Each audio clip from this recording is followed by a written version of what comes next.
Hi guys, this is Keshav Malpani. I welcome all of you to yet another session of 12 minutes to CLAT, and I'm pretty sure that a lot of you are willing to write MHCET 2023, which is Maharashtra Common Entrance Test. So this particular test for law field is going to happen on 1st April 2023. Now this is, you could say, quite alarming because बहुत सारे लोगों के board exam है 31st मार्च तक और उसके अगले ही दिन आपका एग्जाम है. So the only way to prepare for this particular exam is to start preparing along with your boards. है ना, अलग से तो प्रिपेयर करने का कोई पॉइंट नहीं. आपको बोर्ड्स के बीच में जो छुट्टियां मिलती हैं, उससे पहले का जो आपके पास टाइम है, आपको उसी में प्रिपेयर करना पड़ेगा. So in this particular session I am going to tell you everything about MHCET 2023. I'll tell you about the colleges. I'll also tell you about the, you could say, marks. I'll tell you about the subjects and how to study those subjects. So firstly, let me quickly brief you as to what is the pattern of this particular paper. So there are 5 subjects as usual जो CLAT में होते हैं. उनका थोड़ा weightage अलग अलग है जो मैं आपसे डिस्कस करूंगा. They ask you 150 questions. The time allotted to you is 120 minutes. CLAT की तरह ही है. But a big part here is कि CLAT में बहुत बड़े पैसेज बेस्ड क्वेश्चंस आते हैं. यहाँ पर पैसेज बेस्ड क्वेश्चंस नहीं आते इतने, तो छोटे क्वेश्चंस होते, तो time is never a problem with MHCET aspirants. तो अगर आपने क्लैट दिया था तो MHCET में आपको टाइम का बिल्कुल प्रॉब्लम नहीं आने वाला. So you don't have to worry about that at all. एक अच्छी बात इसमें यह है कि MHCET has no negative marking also. तो you get +1 for every right answer, but there is no negative marking. So you have to attempt all the questions. ठीक है, ताकि आपको तुक्के लग के भी सही हो जाए. तो सारे क्वेश्चंस करके ही आने. That is, you could say, there is no negotiation there कि हम कुछ करें कुछ ना करें तो हमें नहीं आता, कोई फर्क नहीं पड़ता, आपको करने ही है. There is no negative here. Now another very important thing for you to understand is कि अगर आप ये वाला एग्जाम दोगे तो बहुत सारे स्टूडेंट्स एग्जाम को देने से इसलिए कतराते हैं कि यहाँ पर बहुत सारा रिजर्वेशन है for people who belong to Maharashtra. So this more than 80% reservation for those people जो महाराष्ट्र से बिलोंग करते हैं. बट वो जो 20% या 15% का जो आपको क्वेश्चन मिलता है ना, उसमें बहुत सारे स्टूडेंट्स ऑल इंडिया लेवल से करते हैं. सो आपको कई बार ऐसा लगता है कि यार आप क्लैट में उतना अच्छा नहीं कर पाए जो आपका पोटेंशियल था. आपको MHCET 100% देना चाहिए because it has 2 very good colleges on offer. First is Government Law College Mumbai, which is the first preference of most of the MHCET aspirants. तो एक काफी ज्यादा बहुत ही रेप्यूटेड कॉलेज है, इंडिया का one of the most reputed colleges है ये. इसका 5-year लॉ कोर्स भी काफी ज्यादा फेमस है अमंग स्टूडेंट्स.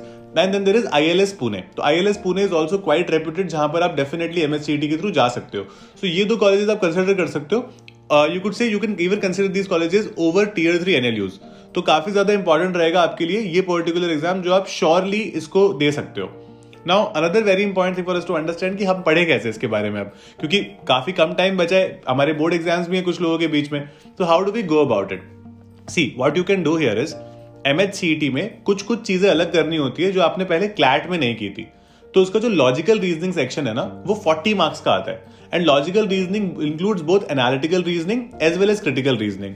क्रिटिकल रीजनिंग जो आपने क्लैट में की थी ना, उससे कम ही स्टैंडर्ड की आएगी, तो आपको क्रिटिकल रीजनिंग वापस सॉल्व करने की जरूरत नहीं है. बट अगर आपने एनालिटिकल रीजनिंग उस टाइम पर नहीं की थी, जैसे बेसिक से क्वेश्चन होते हैं ना, कोडिंग डिकोडिंग के, सीक्वेंस सीरीज के, सिलॉजिज्म्स के, वेन डायग्राम के बेसिक से जो क्वेश्चंस होते हैं, वो आपको सीखने पड़ेंगे. तो उसके लिए RS अग्रवाल की एक बुक आती है, ठीक है, वो ले सकते हो. MK पांडे एक और बुक आती है. इन दोनों में से कोई भी एक बुक ले सकते हो and you can prepare them on your own. क्योंकि 40 मार्क्स का है तो काफी ज्यादा चांसेस है कि एनालिटिकल के ज्यादा क्वेश्चंस आएंगे.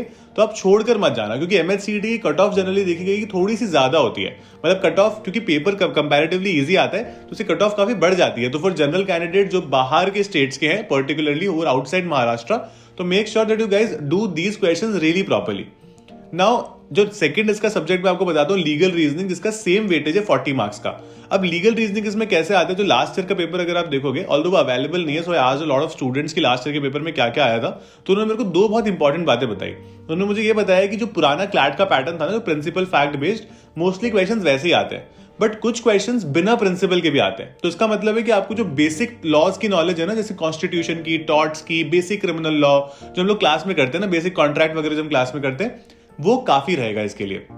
तो अगर आपने उसके नोट्स बना रखे हैं तो आप डेफिनेटली उन नोट्स से पढ़ सकते हो and that will be quite enough. और आप क्या कर सकते हो कि क्लैट और एलेट के 2008 से लेके 2019 तक के पास्ट ईयर पेपर सॉल्व कर सकते हो. उसमें बहुत सारे प्रिंसिपल फैक्ट बेस्ड क्वेश्चन आए हैं हर साल. So it will be great revision for you also, क्योंकि अगर आप आगे जाके स्लैट भी दोगे और बाकी भी एग्जाम दोगे जो लॉ एंट्रेंस के हैं, तो MHCET को आप बेस बनाकर पढ़ सकते हो. बिकॉज MHCET अगर आपका बेस रहेगा तो पहले आपका सब कुछ कवर हो जाएगा और आगे जाकर आपको थोड़ा थोड़ा फिर रिवाइज करना ही रहेगा आपके बोर्ड एग्जाम्स के बाद. तो इसलिए MHCET के लिए काफी ज्यादा मैं कह सकता हूँ कि आप सीरियसली प्रिपेयर कर सकते हो along with your board exams also. Now the third section that I'll talk about is English. English इसमें 30 मार्क्स का आता है और इंग्लिश में बहुत ही ईजी आता है. मतलब इंग्लिश में किसी को भी टेंशन लेने की जरूरत नहीं है. बहुत ही बेसिक सी वोकैबुलरी आती है. तो अब कई लोगों को लगेगा कि वोकैबुलरी बेसिक क्या होता है, मतलब वोकैबुलरी में या तो आता है या नहीं आता है. बट वोकैबुलरी इसकी जनरली ऐसी आती है कि आप ऑप्शंस को एलिमिनेट कर सकते हो. तो काफी ईजी से वर्ड्स पूछे जाते हैं, कुछ इडियम्स एंड फ्रेजेस पूछे जाते हैं जो आपने कहीं ना कहीं डेफिनेटली सुने होते हैं. बहुत ही बेसिक सा ग्रामर पूछा जाता है. ठीक है, तो ये जो 2-3 चीजें हैं ना, अगर आपको ये प्रैक्टिस करनी है तो एक बुक आती है इंग्लिश की, रेनन मार्टिन. तो आप रेनन मार्टिन बुक से इन चीजों को प्रैक्टिस कर सकते हो. आई थिंक वो काफी ज्यादा यूजफुल रहेगी आपके लिए. और जो उसके पैसेज बेस्ड क्वेश्चंस आते हैं वो तो बहुत ईजी होता है. तो पैसेज बेस्ड क्वेश्चंस आपको प्रैक्टिस करने की जरूरत ही नहीं है, आप एग्जाम में जाके नॉर्मली खुद से ही सॉल्व कर लोगे. नाउ द नेक्स्ट और यू कुड सी एक स्ट्रेसफुल पार्ट जो उसका आता है, which is current affairs and GK. वहां पर काफी सारे स्टूडेंट अटकते हैं बिकॉज करंट अफेयर्स में इसमें स्टैटिक जीके का काफी बड़ा रोल रहता है. करंट अफेयर्स तो आप कर लोगे अगर आपने प्रिपरेशन किया है तो. स्टैटिक जीके कहां से करें? तो स्टैटिक जीके करने के 2 तरीके हैं. Static GK, firstly you can take this book called Lucent's GK, जिसको आप पढ़ सकते हो. बट आपको वो लगेगा काफी बल्कि बुक है, उसको पूरा कैसे पढ़े. So you can come to my classes also. So what I am going to do from now on academy is, मैं काफी सारे स्टैटिक जीके की क्लासेस लेने वाला हूं और मैं बहुत सारे क्विजेस करने वाला हूं आप लोगों के लिए, जहां से काफी सारे क्वेश्चन लास्ट ईयर के पेपर में भी आए थे. तो I had taken certain quizzes where you will find a lot of questions that come, you could see in these particular exam as well. Current affairs के भी मैंने काफी सारे क्विजेस लिए थे जो मैं अभी भी ले रहा हूँ पर्टिकुलरली अनअकैडमी के ऐप पर. तब वहां पर आ सकते हो. You can in fact take a subscription of 6 months and you can use my code Malpani and get 10% off on this particular subscription. और काफी ज्यादा आपको हेल्प करेगा आपके प्रिपरेशन में आगे जाकर, जनरली फॉर एनी सब्जेक्ट. ठीक है, आप बाकी सब्जेक्ट भी पढ़ पाओगे. वहां पे लीगल रीजनिंग के लिए आपको गाइड करूंगा with proper questioning and everything. तो हम वो भी यहाँ पर कर सकते हैं. ठीक है, तो you can make up your mind and decide on that. अब इसमें एक 10 नंबर का एक आता है मैथ्स. तो सब लोगों को लगता है कि 150 में 10 नंबर की तो क्या ही वैल्यू है, बट जैसे मैंने आपको बताया था कट ऑफ काफी ऊपर जाता है. तो मैथ्स के क्वेश्चंस बहुत बेसिक आते हैं. तो अगर आपका मैथ्स आपका बेसिक भी है ना, कि आपको बेसिक अच्छे से कैलकुलेशन करना आता है, या फिर आपको सब चीजों की फॉर्मूला पता है, आपको एटलीस्ट कॉन्सेप्ट सही पता है, तो मेरे को ऐसा लगता है कि मैथ्स को आपको 1 हफ्ता देना चाहिए प्रॉपरली. और 1 हफ्ते में सिर्फ मैथ्स करो, अलग अलग टॉपिक्स को एक बार कवर कर लो ठीक से, ताकि आपको चीजें समझ में आए. राइट, तो make sure you do not miss maths also, चाहे वो 10 नंबर का. अगर आप उसमें से ज्यादातर क्वेश्चन सॉल्व करोगे तो आपकी कट ऑफ में हेल्प ही करेगा. Right, so if you are preparing for GLC और for ILS, make sure that you prepare all these subjects really properly. It's going to help you a lot in your preparation particularly. Also, if you haven't filled MHCET form so far, you can go to their website and fill it. ठीक है, 800 rupees का form होता है, इसका ज्यादा महंगा नहीं होता. And if you belong to any other category like SC, ST, OBC और PWD और EWS एंड सो ऑन, तो आपके लिए 600 रुपीज का ही फॉर्म होगा.